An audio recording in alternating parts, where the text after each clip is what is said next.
utilizaría las mismas reglas. Serían las mismas reglas de emplazamiento, ¿no? A un juicio ordinario. Sí, así es. O sea, tú lo que haces es emplazar a esta persona, ¿no? Entonces tienes que seguir todo este camino que ya comentamos. Tú no te puedes aventar, como me imagino que lo preguntas, para lograr el acto de execuendo, o sea, el embargo. O sea, cuando quieres embargar desde un inicio, ¿no? Entonces, La declaración confesa, claro. sí, claro, La promueves aceptación. medios preparatorios, pero no te puedes ir directo a los edictos. O sea, sería lo ideal, pero no se puede. Entonces, tienes que seguir este mismo camino. Los domicilios que están en el contrato, algún domicilio que tú conozcas. Luego, a las dependencias con registro de nombres, sean o empresas privadas, etcétera. Y una vez que no logras eso y tienes la suerte a lo mejor de que ya es por edictos, lo vas a emplazar a que reconozca ese documento del adeudo y si se va en rebeldía, pues sí, sería válido y le puedes embargar la cantidad esa de tus medios preparatorios. Exactamente. Y la confesión sería el documento fundatorio de la acción, comenta Carla. A ver, dice, para que con la confesional... Sea la base de la acción. O sea, sí, la confesional va a provocarte tu título ejecutivo, pero no, pues tu título ejecutivo es la sentencia, no la confesional. Ok. Muy bien. Después de la contestación de demanda, ahí hay una subrama que podríamos llamar la reconvención, ¿no? Dentro de la misma contestación de demanda. ¿Qué podemos hablar de la reconvención? Bueno, la reconvención en términos vulgares es la contrademanda. O sea, te están demandando a ti y tú le demandas cosas al actor, ¿no? A lo mejor, por ejemplo, ¿qué pudiera ser en este ejemplo del coche? Te demandan el pago del coche, pero tú además le demandas que habían pactado, no sé, que él te iba a regalar el seguro del coche o algo Y así. no lo hizo, claro. Exacto. Ok, entonces son prestaciones recíprocas, acciones recíprocas. Vamos, nada más hay un principio fundamental ahí que es que tanto la demanda lo principal como lo convencional se va a resolver en una sola sentencia, ¿correcto? De acuerdo. Muy bien. Después de la etapa de contestación de demanda, desahogos de vista, que es, se le da vista a las contrapartes de esa contestación de demanda o de la reconvención, viene el periodo probatorio. El periodo probatorio, estamos en medio del proceso. ¿Qué viene siendo el periodo probatorio? Bueno, el periodo probatorio lo que se busca es que tú acredites los hechos que narraste en tu demanda. Entonces, pues tú tienes que identificar. La verdad es que en la mayoría de los casos todo se prueba con las pruebas documentales. Se puede jugar un poquito con testigos o con la confesional, o a lo mejor si el litigio ya es muy complicado, con periciales, pero en negocios así sencillos como la compraventa de un coche, pues todo se va a resolver con las pruebas documentales, ¿no? Que se desahogan por su propia especial naturaleza, que qué quiere decir esta frasecita, que se van a desahogar leyéndolas, así de fácil. Claro. Y a lo Sí, mejor ¿no? pudieras tener un litigio, pues sí, muy interesante, muy complicado de, no sé, la construcción de obra pública, de alguna plataforma petrolera, o a lo mejor litigio de seguros de campo, por ejemplo, y entonces la litis está en pagarle la indemnización al asegurado de que la cosecha que estaba asegurada se echó a perder y entonces necesitas un perito en ingeniería agrónoma. O sea, a lo mejor ahí ese tipo de procesos ya se vuelven más complicados, donde Exactamente. interviene un perito en alguna materia. Y O peritos. peritos hay de lo que sea, o sea, peritos en idiomas, peritos en ingeniería, en arquitectura, en alimentos, en química. O sea, justo es donde los litigios se vuelven muy interesantes, pues, en los negocios ya muy, muy complicados o incluso en esto de la bursatilización de activos, peritos en finanzas, cosas así, que pudieran dar su opinión sobre la bolsa de valores, etc. Exacto. Podremos decir que dentro del periodo probatorio podemos ofrecer varios tipos de prueba, ¿correcto? podríamos llamar confesional, declaración de parte, documentales privadas y públicas, testimoniales, las periciales, inspecciones judiciales. De hecho, hay una regla general que menciona: será admisible toda prueba siempre y cuando no esté prohibida o vaya en contra de la buena moral y buenas costumbres. ¿Correcto? Sí, y también es muy importante mencionar que cualquier documental que quieran exhibir como prueba en el juicio, lo tienen que hacer desde su escrito de demanda o desde la contestación, porque después no les va a ser admitida porque tuvieron esa oportunidad al inicio. Y Así la es. única manera en la que se rompe esta regla, o sea, la excepción a esta regla general, es con las pruebas supervinientes. ¿Qué son las pruebas supervinientes? Las pruebas que no teníamos conocimiento al momento de entablar la demanda o de contestar la demanda. Por ejemplo, un documento, algún correo electrónico que nos dé la razón. O sea, a mí me ha tocado, por ejemplo, que un cliente me contrata para llevar un asunto y clientes corporativos grandes, o sea, empresas grandes que pues no tienen a lo mejor en mente un solo juicio, sino miles de juicios, que yo estoy llevando el juicio y ellos le mandan un correo a la contraparte negociando, negociando la deuda, y entonces me han ofrecido correos de empleados de mi cliente en donde se está hablando de negociar la El deuda, asunto, sí. el asunto, y además reconociendo adeudos. Sí, Entonces, o quitas, ¿no? exacto. De que no te preocupes, yo sé que me demandaste por 1 millón, pero la suerte principal son 300,000. Sí, sí, Entonces, sí, se sí, equivocan y todo. Y entonces ofrecen esos documentos como una prueba superviniente. ¿Por qué? Porque no existían al momento de la presentación de la demanda o de la contestación. sí. Viene ahora sí que es una etapa posterior, ¿no? En el futuro, o Y así es. desconocida o en el futuro.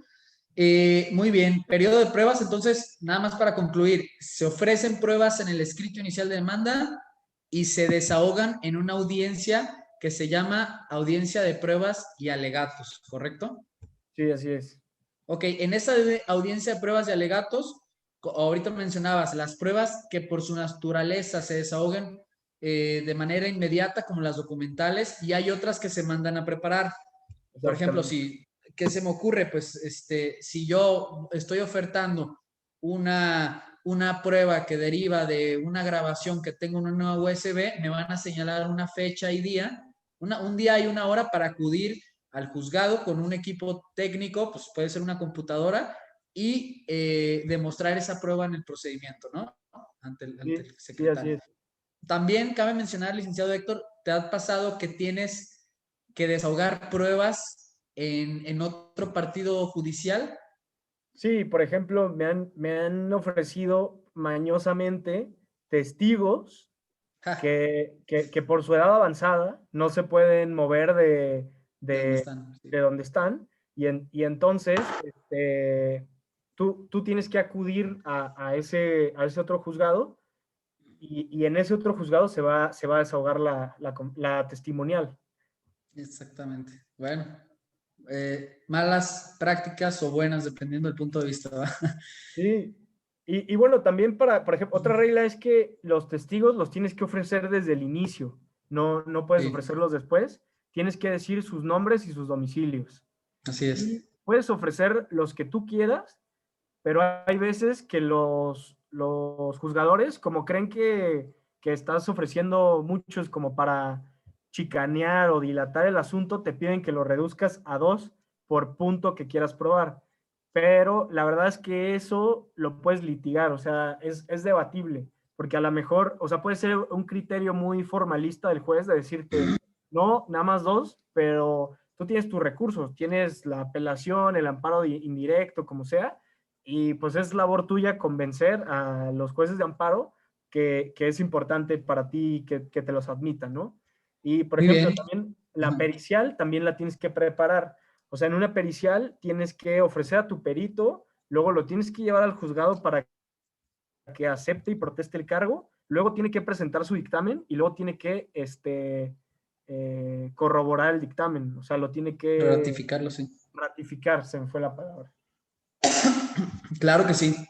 Bueno, Podemos pasar toda la tarde hablando de pruebas porque cada prueba en lo particular, vamos, tiene un capítulo, pero de entrada ya quedamos que los medios probatorios nos sirven para demostrar los hechos controvertidos o desacreditarlos. Y tenemos otra etapa que los alegatos. A ver, claro que sí. Sí, es lo que comentaba. Abascal comenta que la información que brindamos es valiosa, pero con todo respeto es muy genérica, prácticamente no se profundiza. Una pregunta, ¿este curso está enfocado especialmente para abogados o más bien? Pues mira, el curso está enfocado para crédito y cobranza, que pueden ser abogados o no, pero efectivamente, pues el curso es muy genérico, vamos, este tema de juicio ordinario mercantil, el licenciado Héctor no me dejará mentir, pues nos pudo haber llevado semanas, ¿no? Clases enteras en universidad. Lo que ahorita estamos tratando de hacer es recortar temas principales y darle a conocer al auditorio qué sucede con una cobranza en un juicio ordinario, cuánto dura, sobre todo, costo-beneficio, y en un juicio ejecutivo, que eran como los dos pilares de los procedimientos que tenemos. Ya vimos el juicio ejecutivo, ya vimos que es una herramienta muy eficaz para llegar al éxito de la cobranza, pero el juicio ordinario no lo queremos dejar de lado porque hay empresas, y el licenciado Héctor también no me dejará mentir, en las que no celebran títulos ejecutivos, sino celebran contratos. Esos contratos por su naturaleza los tenemos que demandar en esta vía, a menos que no traigan las reglas de cuándo se hace ejecutivo un juicio. Pero un contrato per se, tenemos que irnos a un juicio ordinario mercantil. Bueno, continuamos, licenciado Héctor. Los alegatos y a llegar a la sentencia son las últimas dos etapas del proceso. ¿Qué podríamos decir de los alegatos? Y bueno, antes, igual esta persona, Abascal, pues si tiene alguna duda de que cualquier cosa que quiera que profundicemos, pues adelante, pues que haga la pregunta. Claro. Y bueno, los alegatos pues, no es otra cosa más que la conclusión del proceso. O sea, es la oportunidad que tenemos de dar nuestro punto de vista sobre cómo tiene que resolver el juez. Entonces, es como un resumen. O sea, tú vas a decir, yo demandé esto, lo acredité con esta prueba y por lo tanto, o sea, es un silogismo, ¿no? O sea, premisa mayor son mis hechos, premisa menor son mis pruebas y la conclusión es que tú tienes que condenar a esto o me tienes que absolver porque no se acreditó tal circunstancia, ¿no? Así Entonces, es. lo que tienes que hacer ahí, tienes que identificar de manera precisa cuáles son los elementos de la acción que te están demandando. Entonces, bueno, en esta acción de la compra del coche, pues tienes que ver si es cumplimiento forzoso del contrato o es la rescisión, ¿no? Exacto. Que cada parte se devuelvan las prestaciones. Entonces, con base en eso, tú tienes que identificar los elementos de la acción y dependiendo quién sea, si eres el actor, si eres el demandado, si eres el comprador, si eres el vendedor, decir, bueno, acredité que entregué el coche, acredité que no me fue entregado el precio, o sea, es un hecho negativo que se acredita cuando la otra parte no acreditó haber pagado el precio y por lo tanto lo procedente es que o se me devuelva el coche o se me pague el precio, según sea, ¿no? Así es. Los alegatos, sí los lee el juez, sí es obligación del juez estudiarlos. Bueno, o sea, de conformidad con el código sí, pero todos sabemos que en la práctica, pues hay muchos jueces que literalmente los ignoran, ¿no? Exactamente. De ahí pasamos a la última etapa del procedimiento, del proceso como tal, que viene siendo la sentencia. La sentencia, sabemos, por práctica o por lógica, que pues es la decisión o el fallo final del juzgador, ¿no? Ahí condena, absuelve o deja salvo los derechos para que se promuevan en la vía idónea. Después de la sentencia, tenemos la apelación. La apelación, como decía el licenciado Héctor, pues ya es la segunda instancia y pues es una apelación en contra de la sentencia definitiva.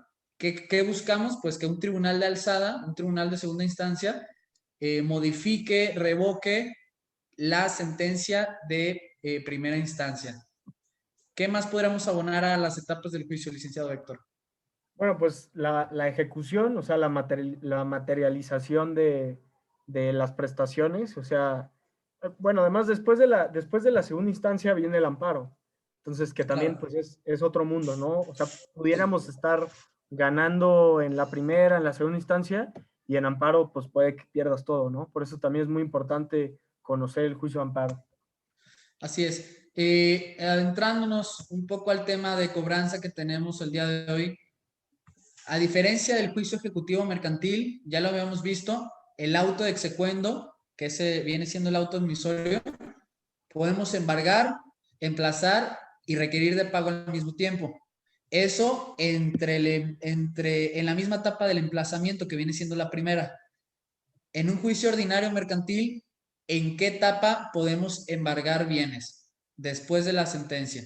Entonces, un poquito con el comentario de Abascal, de Carlos Abascal, viene siendo esto, pues efectivamente, los juicios vienen siendo dos vías diferentes. ¿Cómo nos vamos a ir a cada uno de ellos? Pues dependiendo de los documentos o los hechos que tengamos. Sí, ya sabemos, lo vimos en la clase de ejecutivos, no lo vamos a repetir, pero el 1393 del Código de Comercio señala cuándo un juicio será ejecutivo y por ende tenemos el acceso inmediato al auto de execuendo, al embargo directo, y los que no sean ejecutivos, su naturaleza va a ser una vía ordinaria.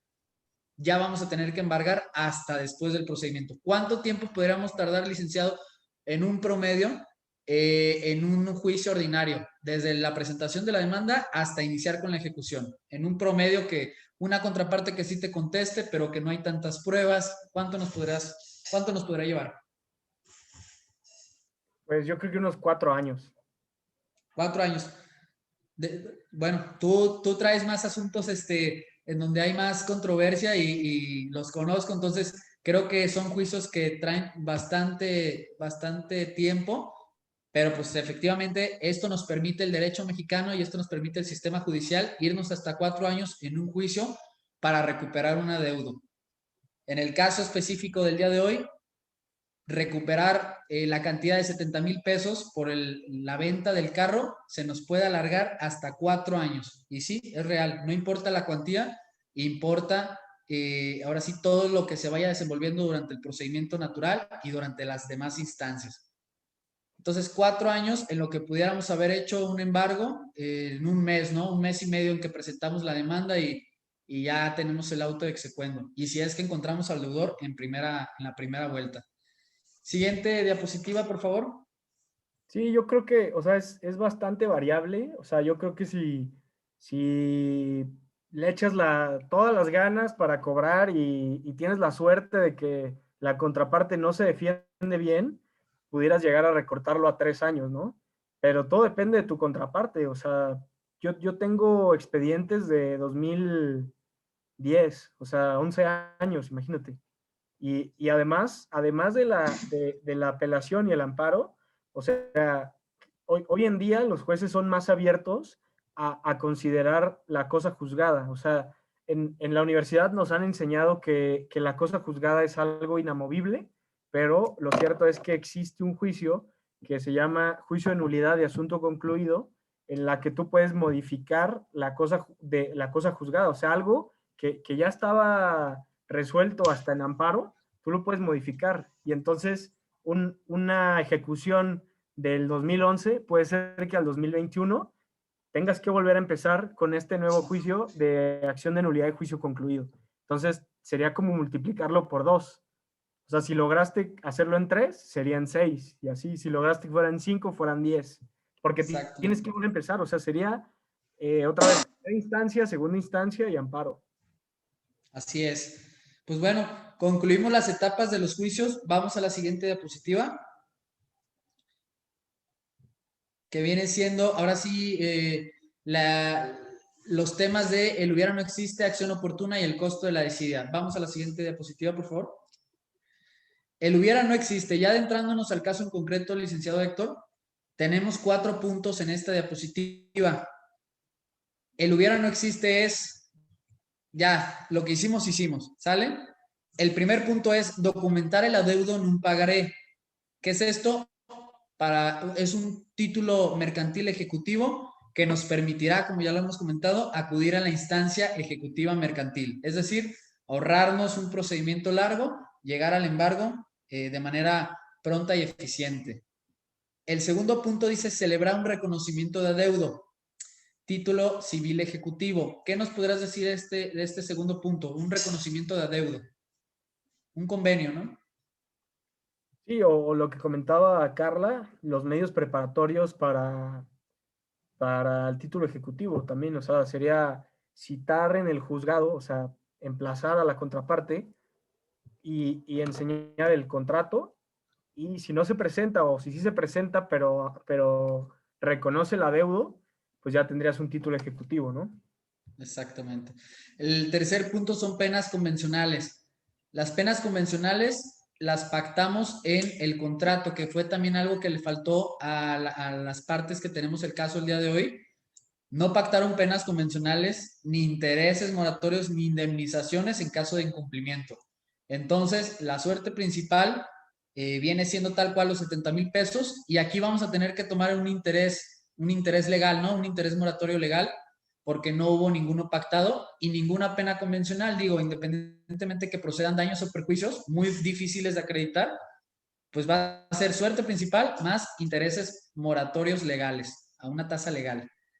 El cuarto punto dice garantías adicionales de pago. ¿Qué podemos ingresar en el contrato? Un fiador o aval, obligados solidarios, reserva de dominio. ¿Qué nos puedes decir de estas garantías adicionales de pago, licenciado? Bueno, pues sí, como lo pones ahí, pues sí, es de lo mejor hacerlo. Y también justo la reserva de dominio hubiera resuelto el tema aquí, ¿no? Porque en la reserva de dominio, como su nombre lo dice, o sea, te reservas la propiedad como tal del bien inmueble hasta que se termine de pagar. Exacto. Entonces,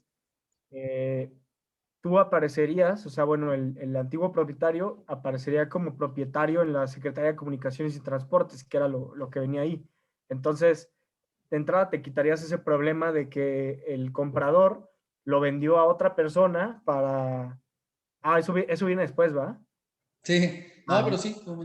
De todas maneras, ¿qué nos serviría? Tienes razón, para que el vehículo siga tu nombre en una dependencia, y a lo mejor ahí puedes hacer otra estrategia legal, ¿no? A lo mejor una denuncia por robo, y ahora sí. sí vamos a localizarlo en la vía penal. Muy Sí, bien. efectivamente, porque como sigue estando a tu nombre, o sea, y pactas que hasta que te lo termine de pagar hacen el cambio de propietario, entonces una estrategia más efectiva sería reportarlo como robado, ¿no? Exactamente. Y en Sí, ese porque mismo día él lo tiene el vehículo. recuperas. Él tiene el vehículo, así es. Siguiente diapositiva, por favor. Muy buen tip. ¿Qué acciones oportunas hubiera tenido el acreedor en este asunto? Primero, negociar la devolución del vehículo. A veces, lo platicaba otro oponente, el sentimiento personal pues, te hace no llegar rápido al día siguiente en que incumple tu contraparte. Le das chance, le das un plazo de gracia, dices, pobre, está, ahora sí que trae el problema económico por la pandemia y demás, pero las acciones oportunas, pues la primera es llegar y decirle, devuélveme el vehículo y en cuanto me pagues, te lo regreso, ¿no? El segundo punto es demandar lo antes posible en la vía que corresponda. En este caso, la vía ordinaria civil. ¿Por qué? Porque ya comentamos que no entra en un juicio ejecutivo mercantil. Demandar antes. ¿Por qué? Porque mientras se admite la demanda, mientras sale el auto admisorio, vemos que esté bien, que no tiene errores y no hay que volverlo a promover, promover una corrección, una regularización del procedimiento. Todo esto, sacar fecha con el notificador y demás, nos puede llevar a que en un mes apenas ya le dimos ese plazo de gracia por naturaleza del propio juicio, pero en un mes ya estamos emplazándolo. El tercer punto, me gustaría darte la palabra, licenciado, medios preparatorios a juicio ejecutivo o medios preparatorios a juicio. ¿Qué podríamos aquí hablar? Bueno, los medios preparatorios, como bien lo dijo Carla en su pregunta, o sea, simplemente es que ante un negocio que no trae aparejada una ejecución, como podría ser un título de crédito, tú lo puedes convertir en un título que traiga aparejada ejecución. ¿Qué tienes que hacer? Tienes que presentar un escrito en el que citas a esta contraparte para que reconozca el negocio del contrato, y si lo reconoce, puedes ya embargar, o sea, te da la facultad de embargar desde el inicio, Exacto. o sea, embargar los 70,000 pesos. Sí, ¿Y qué le puedes embargarle cuentas bancarias? O sea, ya no tienes que ir a su casa, embargarle ahí el refri y todo. O sea, puedes embargar cuentas bancarias y sería lo ideal, ¿no? claro. Giramos oficio a la CNBB con el nombre, CURP y RFC, como lo comentó el licenciado, y solicitamos el embargo de cuentas precautorias. Ya lo habíamos platicado en otra sesión. Muy bien. El cuarto punto, iniciar una denuncia penal. También lo platicamos en otra sesión, que la línea civil y penal pues es muy delgada, ¿no? Porque la fiscalía, el Ministerio Público te dice que bueno, hay elementos en materia penal que hay que acreditar o que se vayan acreditando conforme se va integrando la carpeta de investigación para que encuadren un fraude, ¿no? Sobre todo ese dolo, acto de malicia, de mala fe, que desde el principio en que se contrató la venta del automóvil ya se sabía que no se iba a pagar, ya se sabía que se iba a salir del país, o sea, hay muchas cosas que hay que encuadrar para llevarlo a una denuncia penal, pero pues ahorita dimos un tip muy bueno. Con la reserva de dominio hubiéramos podido denunciar el carro como robado y rápido recuperamos el vehículo, ¿correcto? Entonces, ¿algo más que decir, licenciado, de esta diapositiva? ¿Alguna otra acción oportuna? No, todo bien. Muy bien. Siguiente, por favor. El costo de la desidia. ¿Cuál va a ser el costo del acreedor en este asunto? Primero, pues va a perder la moto, vehículo y el dinero. Y la siguiente, pues que tiene un tema de prescripción que es 5 años para materia civil y 10 años para materia mercantil. Vamos, necesita mar y tierra tratar de encontrar al deudor antes de este término para que su acción continúe vigente. ¿Algo más? ¿Qué más crees, licenciado, que le pudo o que le va a costar al acreedor el que no haya recuperado rápidamente su dinero? Va a tener que contratar abogado si es que quiere demandar. Como lo mencionaba el mismo caso práctico, por la suerte principal a lo mejor no es un asunto interesante por un abogado, porque ya de entrada pues te va a cobrar un 20-30%, pero pues, ¿cuánto te va a cobrar de anticipo? Entonces, a lo mejor sí es muy complejo contratar un abogado con una suerte principal de 70,000 pesos. Y todos los gastos que se vienen, ¿no? Si sí decides entrarle con un abogado, vas a tener que erogar gastos, vas a tener que erogar temas judiciales, copias, gasolina, todo lo demás que te cobra el abogado, ¿no? Dependiendo cada quien sus honorarios. Hay una pregunta, veo, de Iván Ruiz. Dice, si la pena convencional que se establezca en el contrato no alcanza a cubrir los daños y perjuicios que le causó el incumplimiento, ¿puede de todos modos promover la demanda por ese concepto? Licenciado Héctor. Yo diría que no, porque justamente la pena convencional es la precuantificación de los daños y perjuicios. Exacto. Entonces, pues tuviste que haber cuidado que tu pena convencional fuera suficiente, ¿no? Porque, o sea, la idea de la pena convencional es eso, o sea, que sea un castigo ante el incumplimiento. Entonces, justo por eso tienen que ser muy atractivas o sea, muy atractivas o muy ejemplificativas, ¿no? De no incumplir. Entonces, si llegaras a ese supuesto en el que tu pena convencional no es ni siquiera suficiente para los daños y perjuicios que sin pactarlos puedes tener derecho a ellos, pues, o sea, está muy mal hecho ese contrato. Exacto. Y además tenemos la regla que la pena convencional no puede ser superior a la suerte principal del contrato, ¿no? Sí, sí, Entonces, suponiendo en este caso práctico que tenemos, si el vehículo se pactó la compraventa en 100,000 pesos, la pena convencional puede ser hasta 99,000 pesos, pero no puede ser mayor, ¿no? Entonces, pues a lo mejor ya tienes un doble beneficio, pero también desde el otro punto de vista, ¿qué parte te va a firmar un contrato con una pena convencional de casi el mismo valor del contrato? ¿Qué puedes tú argumentar? Pues si tu voluntad es pagar, no tienes por qué preocuparte, ¿no? Pero bueno, efectivamente, si los daños y perjuicios son mayores que la pena convencional, pues ahora sí que no podríamos demandarlos. Siguiente, por favor. Errores comunes y hacks. ¿Qué errores comunes tenemos? Creer en la gente. En los negocios no hay amigos, hay contratos. Como lo comentábamos hace unos momentos, pues son errores comunes y aquí sucedió y suceden todos los días. No solicitar garantías también fue un contrato que no tenía un respaldo en caso de incumplimiento. ¿Qué garantías? Digo, a lo mejor el contrato tiene una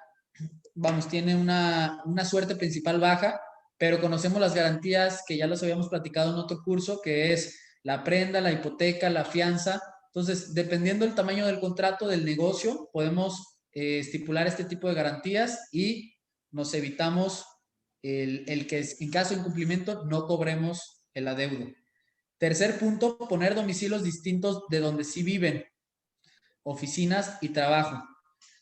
De todas maneras, licenciado, hace rato que comentabas que cuando no encontramos a un deudor tenemos que girar oficios a todas las dependencias.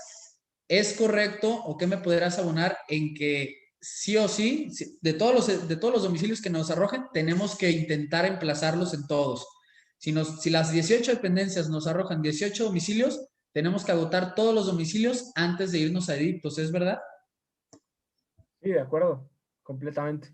Ha pasado que de los 18 domicilios que arrojan las dependencias, vamos a 5, tratamos de continuar con la siguiente etapa, puede ser motivo de una nulidad del procedimiento. Entonces, se van a retrotraer los efectos y pues no vamos a conseguir nada, vamos a tener que volver a emplazar o intentar emplazar en los demás. Entonces, se pueden poner distintos domicilios, esto en aras de que los encontremos en otros lugares. No celebrar el contrato ante notario permite el pacto de procedimiento, emplazamiento sin búsqueda. ¿Tú has celebrado contratos con notario, licenciado? Sí, pero ya de suertes principales muy grandes. O sea, para esto del coche, pues no vale la pena, porque o sea, el notario te va a cobrar hasta 10,000 pesos. O sea, Claro, por la ratificación de firmas, ¿no? Casi, casi. Hay un punto importante aquí antes de pasar a la pregunta de Iván. La fecha cierta. Para materia fiscal, ya sabemos que lo comentábamos en otras clases, que hay que darle fecha cierta a los actos, ¿no? Entonces, a lo mejor para evitar posibles situaciones, contingencias legales, no es necesario ir con un notario a ratificar, digo, simplemente con una copia certificada que es mucho más económica, le damos una fecha cierta al documento y ya podemos blindarnos en un doble aspecto, fiscal y civil. Hay una pregunta que nos dice Iván sobre las garantías que he visto que muchos utilizan títulos de crédito como los pagarés, pero refieren la causa del adeudo, es decir, lo relacionan con el contrato. En ese caso, tengo entendido, pierdes la oportunidad de llevarlo a juicio ejecutivo siempre. Licenciado Héctor. mira, yo creo que es muy bueno usar pagarés. De hecho, es lo que yo les iba a sugerir. O sea, para este tipo de negocios de 100,000 pesos, o sea, que no vas a ir con un notario y así, lo mejor es celebrar pagarés. Pero un error muy común, justo como dices, es relacionarlo con el negocio causal.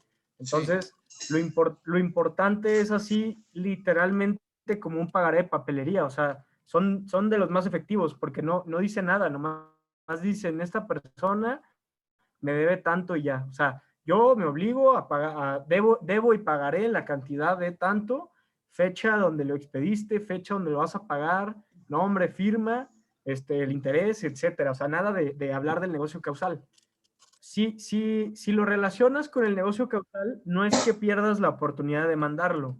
Lo que va a pasar es que te van a oponer excepciones del negocio personal. causal, no las excepciones tasadas del pagaré que vienen en el artículo, no me acuerdo cuál, de la ley de títulos y operaciones de crédito, que solo es excepción de pago, etcétera. O sea, ya limitas más al deudor, ¿no? Claro. Y además, otra cosa importante o que te sugiero que hagas es que circules el pagaré, porque si tú circulas el pagaré, o sea, ya no hay manera que detengas ese pagaré. Por ejemplo, que Pedro me suscriba un pagaré a mi favor, entonces yo para cobrárselo a Pedro lo que haría sería circularlo, lo endoso en propiedad a otra persona y que esa persona se lo demande a Pedro. Entonces, Pedro no le va a poder oponer excepciones del coche ni de nada a esa otra persona. Entonces, literalmente no le va a quedar otra más que pagar o que le embarguen sus cuentas. Exactamente. Buena estrategia, ¿eh? Te evitas excepciones personales endosando en propiedad el documento a otra persona, ¿correcto? Y que sea tu confianza, obviamente, ¿no? Que sea Porque tu luego pues, confianza. ya te quedas sin pagar. Claro que sí. Si no hay dudas por el momento, pasamos a la siguiente diapositiva, por favor. Yo no sé si contestamos la pregunta de Iván. Sobre las garantías he visto que muchos utilizan. Sí, creo que sí, ¿no? Sí, sí lo Y bueno, contestamos. otra cosa importante es que a pesar de que pierdas, digo, en el supuesto que pones, no pierdes la vía ejecutiva, pero si hay supuestos como el de prescripción, en el que pierdes la vía ejecutiva, siempre vas a tener la vía ordinaria mercantil, solo que te vas a tardar más. O sea, porque la deuda existe y está documentada en ese pagaré, que a lo mejor se te pasó el plazo para la vía ejecutiva, lo puedes promover en la vía ordinaria. Así es. Muy buen tip. Siguiente diapositiva y vamos a pasar a los hacks. ¿Qué hacks tenemos en esta clase? El primero dice, siempre garantizar una obligación. Ojo, no es lo mismo el medio de garantía que la garantía en sí. Segundo punto, iniciar los procedimientos o juicios en cuanto se dé el primer incumplimiento. Siempre se puede negociar. Tercero, celebrar el contrato ante notario o ante un centro de mediación o justicia alternativa. Para hacerlo, título ejecutivo y procedimiento convencional. En estos tres hacks, vamos, creo que el segundo se asocia más a la cobranza extrajudicial que vimos en la clase pasada. ¿Qué es mejor? Pues llegar a un mal arreglo que un buen pleito, ¿no? O un mal pleito. Entonces, sí es bueno, o siempre está la oportunidad de negociar antes de instaurar un procedimiento y sobre todo por una cuantía como la de 70,000 pesos. El que me lleva al tercer punto. Por la cuantía, licenciado, ¿tú crees que sea bueno celebrarlo ante un notario, un centro de mediación o justicia alternativa? Pues por la cuantía de 100,000 pesos yo creo que no, porque te vas a gastar más. Exactamente. Muy bien. ¿Algún otro hack o tip que nos quisieras dar, licenciado Héctor, en los juicios ordinarios? Digo, ya sabemos que hay que evitar el ordinario, vámonos al ejecutivo, ¿no? Pero si ya tenemos un ordinario, ¿qué podemos hacer para tener una cobranza efectiva? Bueno, si quieres como agilizar el juicio, pues lo que puedes hacer es evitar muchas pruebas, muchos testigos y así, y tú mismo hacerlo ágil, ¿no? O sea, no que tú mismo te entorpezcas el juicio. Exactamente. O sea, irte Sí, a lo básico, o sea, exhibir el contrato, emplazarlo y listo. O sea, entre más como hechos narres y así, lo vuelves más lento. Yo diría eso. ok. Muy bien. ¿Algún otro comentario, duda que tenga ahora sí el auditorio? Este es el momento para desahogar pruebas, más bien dudas. Vamos a la siguiente diapositiva, por favor. ¿Qué criterios relevantes tenemos? En este momento, pues ahora sí que ya los dimos todos en el juicio ejecutivo, porque son los que en verdad nos interesan para una cobranza efectiva. Ya sabemos que en los juicios ejecutivos hay sobre todo más reglas, ¿no? Que en el juicio ordinario, sobre todo para tener un título de crédito, pues que cumpla con la Ley General de Títulos de Operaciones de Crédito, con los requisitos, y aparte dentro del procedimiento hay muchas reglas que hay que seguir. Pero de entrada, licenciado Héctor, me gustaría preguntarle al auditorio si hay otra duda que podamos plantearles, algún caso práctico que tengan ustedes ahorita en la oficina, de la vida diaria, por favor, nos gustaría. Hay un comentario de Ricardo Romero, licenciado, te lo voy a leer. En cuanto al arrendamiento, mucha gente sigue solicitando pagarés. ¿Qué tan efectivo como método de coerción es seguir firmando pagarés? Ya que, como mencionaban hace rato, el deudor puede exponer sus excepciones al momento de contestar que la deuda se originó de otro negocio, es decir, el arrendamiento. ¿Cómo ves este comentario, Lick? Bueno, es que depende cómo hayas hecho los pagarés, porque si hiciste los pagarés bien, si te asesoraste con un abogado o eres abogado y seguiste las reglas de la ley de títulos y operaciones de crédito, aunque el arrendatario te diga que esto el negocio causal, o bueno, se originaron de un contrato de arrendamiento, no importa, porque el pagaré es autónomo.